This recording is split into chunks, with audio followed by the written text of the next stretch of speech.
अस्सलाम वालेकुम। So today we are going to discuss conjunction के कंजक्शन किसे कहते हैं। कंजक्शन वर्ड का मतलब ही क्या है, मतलब है इसका जोड़। तो कंजक्शन वो वर्ड्स होते हैं जो मोस्टली सेंटेंसेस को आपस में जोड़ते हैं, या समटाइम्स यूँ कह लें आप वर्ड्स को भी जोड़ते हैं। मिसाल के तौर पर जैसे कि हमारे पास एक जुमला है यहाँ पर, he is a security guard but have no weapon. ठीक है, यहाँ पर हमारे पास दो जुमले हैं। एक जुमला क्या है कि वो एक सिक्योरिटी गार्ड है मगर उसके पास कोई हथियार या असलहा नहीं है। ठीक है, तो यहाँ पर जो हमारे पास बट था ये एक्चुअल में कंजक्शन वर्ड है, ये जोड़ रहा है दो सेंटेंसेस को। ओके, नेक्स्ट इसकी एग्जांपल देख लेते हैं हम। Iram did not finish her task because she was ill. ठीक है, तो यहाँ पर दो जुमले हैं कि इरम ने अपना टास्क मुकम्मल नहीं किया क्योंकि, अब ये जो वर्ड है ना क्योंकि, ये जोड़ रहा है इस जुमले को दूसरे के साथ, क्योंकि वो बीमार थी। तो बिकॉज क्या हुआ, एक conjunction. Yes exactly. And then next we have Saba and Minal are good friends. ठीक है, यहाँ पर कोई जुमला तो नहीं जुड़ रहा बट आप देख सकते हैं कि यहाँ पर सबा एंड मिनाल बोथ आर द वर्ड्स। यहाँ पर दो वर्ड्स को जोड़ने वाला जो वर्ड है वो कौन है, एंड। तो एंड क्या हुआ, कंजक्शन। ठीक है, अच्छा जी, कंजक्शंस को जो है क्लासिफाई किया गया है सेंटेंसेस की बुनियाद पर कि एक तो होते हैं फुल मीनिंग वाले सेंटेंसेस और दूसरे होते हैं वो सेंटेंसेस जिनकी फुल मीनिंग नहीं होती, उनके साथ कोई और जुमला होगा तभी जो है वो मुकम्मल सेंस देंगे।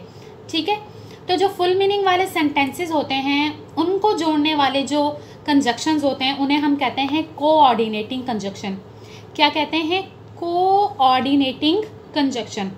ये वो वर्ड्स होते हैं जो फुल मीनिंग वाले दो जुमलों को जोड़ते हैं।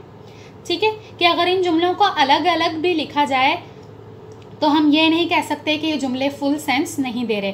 For example we have a sentence, we made plan and they acted accordingly. हमने प्लान बनाया और उन्होंने इस पर अमल किया या इसके मुताबिक चले। ठीक है, अब यहाँ पर दो सेंटेंसेस हैं, we made plan and then they acted accordingly. अगर ये दोनों जुमले अलग अलग भी लिखे जाएं, ठीक है, तो ये दोनों कंप्लीट सेंस दे रहे हैं। तो एंड क्या हुआ, एंड एक कोऑर्डिनेटिंग कंजक्शन हुआ। Clear. Next we have she must weep or she will die. ठीक है, तो यहाँ पर भी दो जुमले हैं कंप्लीट सेंस के साथ कि उसे रो लेना चाहिए वरना या वगरना वो जो है मर जाएगी, शायद उसे इतनी तकलीफ हो। ठीक है, तो ये दो कंप्लीट सेंस वाले जुमले थे। तो और भी क्या हुआ, एक कोऑर्डिनेटिंग कंजक्शन। अच्छा जी, next, neither a liar nor a slanderer. Okay, then I was annoyed still I kept quiet. ठीक है, तो यहाँ पर इस जुमले के अंदर नॉर था और इस जुमले के अंदर स्टिल, ये क्या है, कोऑर्डिनेटिंग कंजक्शन।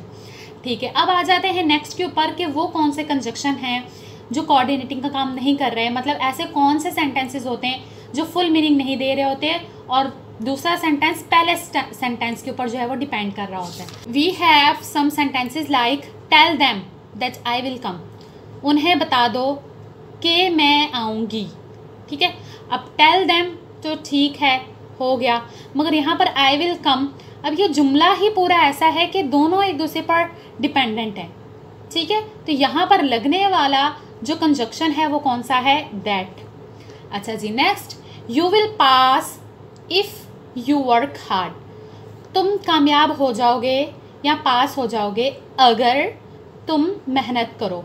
ठीक है, अच्छा जी, तो यहाँ पर कंजक्शन कौन सा हुआ, इफ़। ऐसे कंजक्शंस को हम कहते हैं सब ऑर्डिनेटिंग कंजक्शन, सब ऑर्डिनेटिंग कंजक्शन। ओके, जो कि क्या करते हैं कि आने वाला जो सेंटेंस होता है उसकी मीनिंग कंप्लीट करते हैं।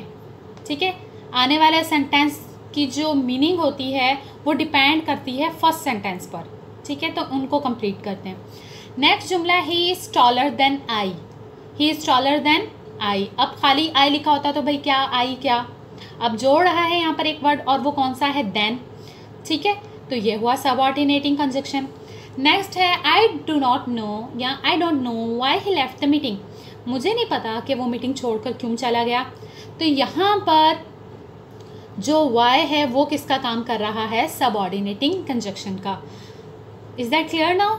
आई होप सो इट इज़. या okay. Then we have some other words. ठीक है, कुछ और भी वर्ड्स हैं जो as a compound conjunction use होते हैं. वो एक सिंगल वर्ड नहीं होता, बल्कि वर्ड्स का जो है वो मजमूआ होता है, कलेक्शन होती है. For example we have a compound conjunction which is even if. Even if I can give you more candies even if you do not eat them at a time. मैं तुम्हें और कैंडीज़ दे सकती हूँ अगर तुम सारी एक साथ ना खा लो. तो यहाँ पर इवन इफ क्या है, एक कंपाउंड कंजक्शन है, दो जुमलों को जोड़ रहा था. Next we have what, we have so that. So that. Okay, so that का सेंटेंस देखें. Please give me your pen so that I can finish my work. Please मुझे अपना पेन दे दो ताकि मैं अपना काम ख़त्म कर सकूं. सो दैट एक कंपाउंड कंजक्शन हुआ. ठीक है, I hope so it is being clear to you. Now I will forgive you on a condition. Now we have another compound conjunction which is on a condition.